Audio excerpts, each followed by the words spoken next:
kooxaha PSG iyo Tottenham ayaa ku kala baxay barbaro 2-2 ah waqtiga caadiga ah balse PSG ayaa ku guuleysatay 4 iyo 3 rigoorayaal ah waxaan halkan idinku soo koobayaa soo laabashadii cajiibka ahayd ee PSG iyo guuldaradii waqtiga daba timid ee kooxda Tottenham. Kooxda Tottenham ee Ingiriiska ka dhisan ayaa ku hogaaminaysay finalka UEFA Super Cup-ka natiijo 2-0 ah ilaa daqiiqadii 85 ee dhamaadka ciyaarta taasi oo ku timid falsafada tababaraha kooxda Tottenham ee ku dhisan difaacashada, raacashada iyo weerar celiska degdega ah.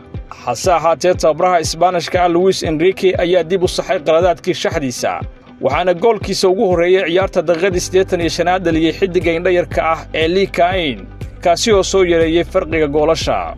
ugu dambeynna Gonzalo Ramos ayaa goolka barbaraha u dhaliyay daqiiqadii 90 oo lagu daray 4 daqiiqo kooxda PSG taasoo keentay in lagu kala baxo gool kulaad ama rigoorayaal.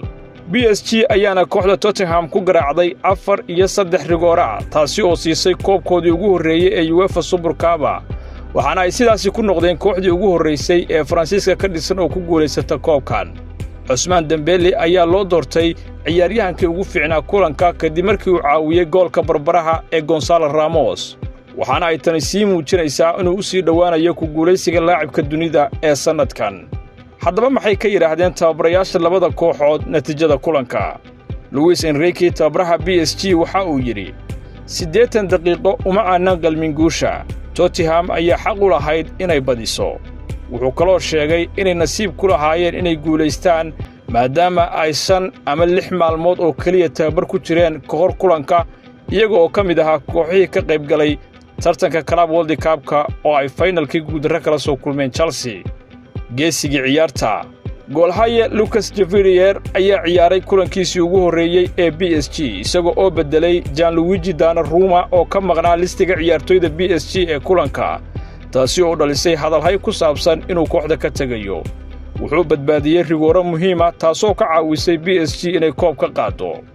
Thomas Frankie oo hogaamiye kooxda Tottenhamna waxa uu ku faanay in kooxdiisu ay u dagaalantay si geesinimo leh waxaana uu ku tilmaamay natiijada ciyaarta sidii qalliin lagu guuleystay balse bukaankii uu dhintay isagoo ula jeeda in qorshihiisu uu ku dhawaaday inuu shaqeeyo balse ugu dambeyn laga badiyay. waana halkii uu ku oran jiray abwaankii Soomaaliyeed Allah u naxariistay Sooraan high and low marka uu ka hadlayo qof isaga oo libin gacantiisa ku haysta haddana iska dayacay. macluumaad dheeriya kulanka waxaa lagu ciyaaray garoonka Stadium Friuli magaalada Udine ee dalka Talyaaniga wuxuuna ahaa koobkii kontonaad ee UEFA Super Cup-ka.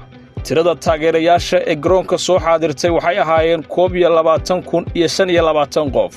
UEFA waxa ay soo bandhigtay boor ay ku qoran yihiin hadilin carruurta hadilin rayidka ka hor bilaabashada ciyaarta taasi oo dhalisay dood badan oo ku saabsan dhexdhexaadnimada xiriirka UEFA. abaalmarin dhaqaale PSG waxay ku guuleysatay 6.5 milyan oo dheeraad ah iyada oo marka lagu daro 4 milyan oo ay ku heleen ka qaybgalkooda tartankana ay tirada guud ee lacagtaasi noqonayso 10.5 milyan oo ay ka faa'iiday PSG tartankan.